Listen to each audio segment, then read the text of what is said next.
Guys, welcome to Star Homestead India. Today will be a short video because we will be harvesting green chilies and we're gonna weigh them right here in the garden. Well, as you can see, the sun, super sun. Time is 8 in the morning and it's already burning. So we're not gonna harvest too much. I just need for my breakfast and for lunch and for dinner. So I'll probably harvest some and put them in the refrigerator actually. I'll tell you why. Because summers you cannot trust your chilies to be too fresh. You can see them like withering or like dry. See how easy it is to pluck them off. This wouldn't be the case if there were rains, like a lot of moisture in the ground. But summer, everything changes in summer. Unlike summers in America, where John Travolta and the other girl sing summer songs and crush about each other, and this whole movie, like one of those Bollywood musicals, that everybody keeps singing and singing. Grease, Lightning. Woo. That's a good movie. An oldie but a goldie. Yeah.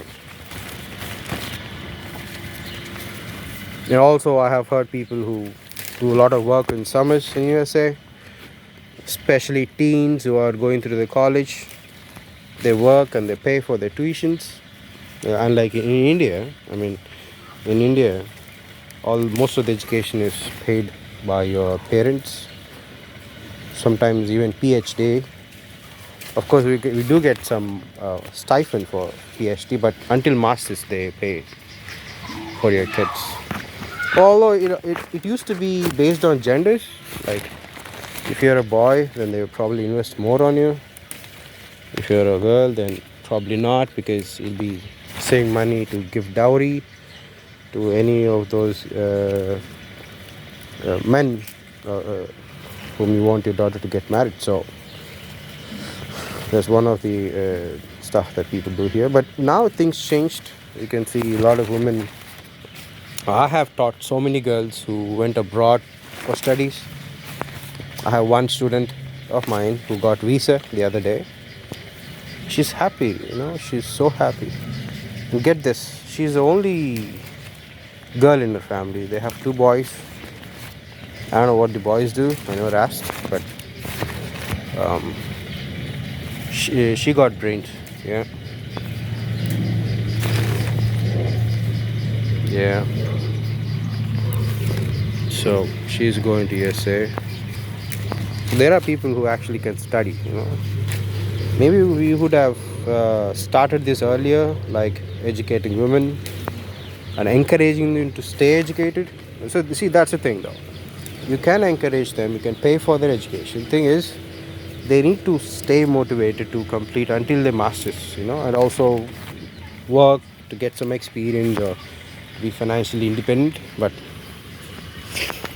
well, what can I do? I can only suggest as a teacher. I tell them, pursue your education, guys, because that's the investment that nobody can top up.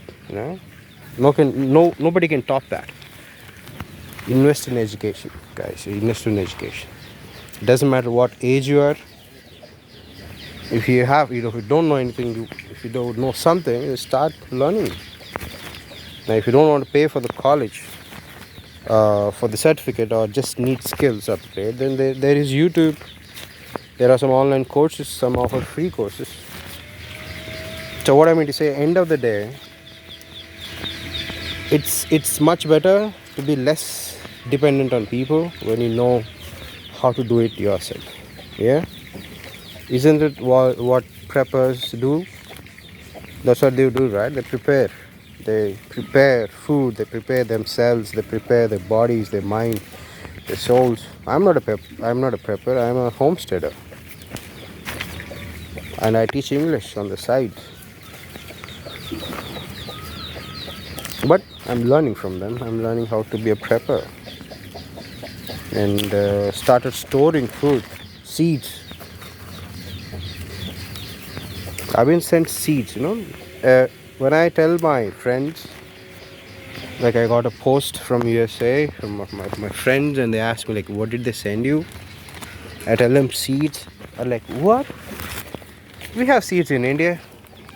That's all they know. I mean, they don't think further because they don't know stuff. I mean, they don't know what's homesteading. They don't know that growing food is number one priority, and stay away from those pesticides, insecticides, those chemicals that are seeping into your body through your food. If you tell them, they'll be like, what? They look at me like as if they look at Tucker Carlson, or who's the other guy, the frogman. They think that we are conspiracists, conspiracists. One thing about teaching English, you think too much about the words, and you end up getting wrong words sometimes. Yeah, and some people just talk all no grammar, but it sounds good. People just wing it and say, oh, okay, it sounded good, so I might be right. That's what the people think. But get this though, unless your friend is a teacher or who's like really educated in language, he or she won't actually correct your grammar unless you are a teacher. Unless he or she is a teacher, they won't correct your grammar, because they'll be considering your feelings, whether you get hurt if you say some stuff like that. But get this though, a true friend always have a positive reinforcement. I may be saying wrong about this, but if you have to make mistakes, then make mistakes with your friend, because he or she will correct you, and you don't have to be embarrassed and embarrass yourself in front of public. Let's say you have a speech at college, or a speech that you have to pitch in for your boss or for your clients.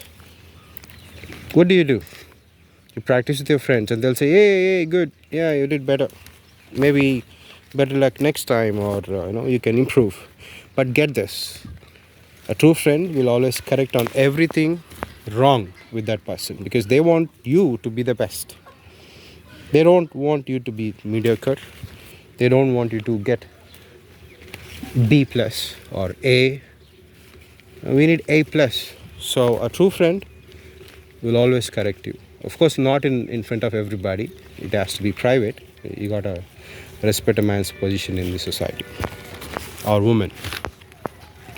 So, well, that's what I think, and that's what I have experienced so far. Is number one, you see somebody making a mistake, or not pronouncing a word properly, or not using their vowels properly, not using the sentence formations. Like one of the American songs goes like this: we don't need no education. That's two negatives. That's double negatives, people. I mean, they definitely need education. And you can't sing about not needing education with that blunder of a grammar. Yeah. I don't like rap music, but there are some wonderful rappers who have proper grammar. Can you imagine that? Yeah. They make sense of words, and they know how a sentence formation works.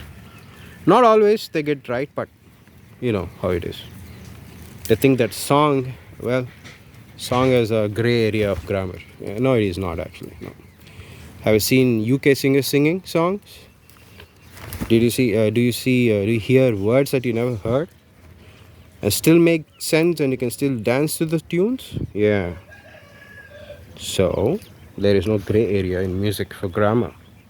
There is always grammar. How you sing it depends upon you. It's just not the singers though, okay? Because I'm in India and I have this special thing on my head is to teach people English. Now I'm not perfect. I make mistakes all the time. Yeah, I do, and I accept to my mistakes. And you know what? Since I realize my mistakes, I can go back and correct them. What happens if you don't realize your mistakes, and nobody tells you, and you'll be one of those entitled Karens, male or female, doesn't matter, and you'll be like yapping and yapping and yapping and tweaking your emotions out. End of the day, it doesn't make sense because there's no proper grammar, people. Okay, let's see. So this stupid thing started weighing in when I hit the tear, and it stopped. That's what happens when you have a balance like this. Get a stable balance, people.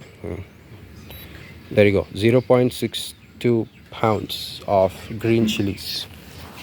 Yeah, that's how much we eat for a day. Not exactly for a day. Come on, I'm just exaggerating.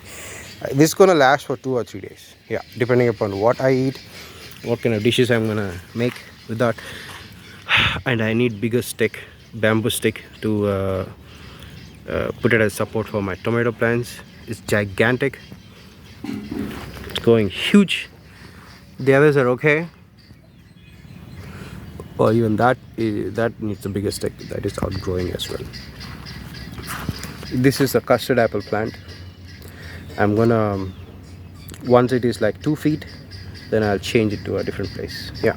All right. Take care, and you all have a great Sunday night in US and Canada, and Monday for the rest. Take care, people. Bye bye.